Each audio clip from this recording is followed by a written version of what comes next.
गुड़िया बेटी, क्या आपको भी बेर खाने हैं? हाँ मम्मा, मेरा दिल तो बहुत है मगर मैं लंगड़ी हूँ।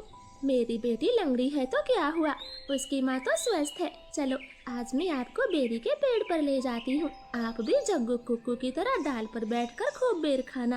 अब जल्दी चलो। फिर एक टोकरी में गुड़िया को बिठाकर मम्मा चिड़िया भी घर से बाहर चली जाती है। खट्टा मीठा बेर है, दिल कर रहा है इसकी गुठली भी खा जाऊं। नहीं जग्गू, गुठली नहीं खाना, बेर बहुत है, तुम बेर को ही खाओ। मैं तो कुछ बेर अपने घर भी लेकर जाऊंगा। कोको दोस्त, वो देखें, आपकी मम्मा भी इसी तरफ आ रही है, शायद उन्हें भी खट्टे मीठे बेर खाने होंगे। फिर मम्मा चिड़िया गुड़िया के साथ पेड़ पर बैठ जाती है।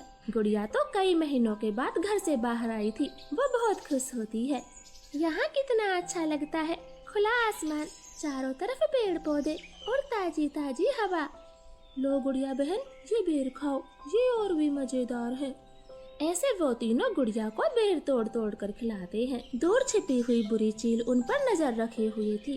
अरे वाह, एक साथ चार चार शिकार है, किसी एक का खात्मा तो हो ही जाएगा, बड़ी तेज भूख लगी है। फिर वो बुरी चील धीरे धीरे बेरी के पेड़ तक पहुंच जाती है और एकदम से उन्हें घेर लेती। जग्गू और कुक्कू तो डर के मारे मम्मा चिड़िया के पीछे छिप जाते हैं। सब ऐसे ही खड़े रहो, अगर एक भी भागा तो कच्चा चबा जाऊंगी, बड़ी तेज भूख लगी है मुझे। नाना चील जी, हमें जाने दे, हमारी जान बख्श दे, छोटे बच्चों पर रहम करें। नाना चिड़िया, किसी एक को तो अपना शिकार बनाकर ही खाऊंगी।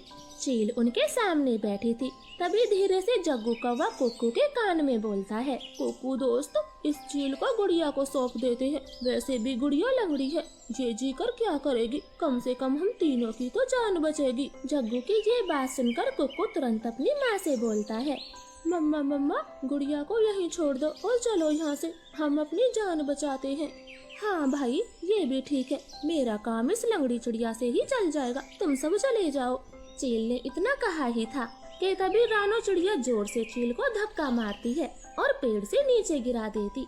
जग्गू कुक्कू, गुड़िया को साथ लेकर यहाँ से भाग जाओ, मैं इस चील को आपके पीछे नहीं आने दूंगी। बेटा जल्दी से भागो यहाँ से। इतना कहकर रानो चील पर हमला कर देती है और जग्गू और कुक्कू टोकरी लेकर वहाँ से भाग जाते हैं। चिड़िया और चील में काफी देर तक लड़ाई होती है और आखिर में चील रानो को जान से मार देती है। मरगी, छोटी चिड़िया मरगी, मुझसे लड़ने चली थी, अब तेरा मांस में मजे से खाऊंगी। कुक्कू भाई, मम्मा अभी तक घर नहीं आई। मम्मा को चील ने मार दिया है, वरना वो अब तक आ जाती, क्या जरूरत थी मम्मा को वहाँ ले जाने की। भाई, अगर हम वहाँ न होते तो वो बुरी चील आपको खा जाती, आप ऐसा क्यों बोलते हो? नहीं, हम चील के हाथ कभी ना आते, वो तो तुम साथ में थी, इसलिए मम्मा ने चील से लड़ाई करने की सोची। तुम लंगड़ी थी ना, माँ को तेरी वजह से मरना पड़ा, अब तू ही माँ की हत्यारन है, समझी? ऐसे कुक्कू तो गुड़िया को ही दोषी ठहराता है। अब गुड़िया का ध्यान रखने वाला कोई नहीं था।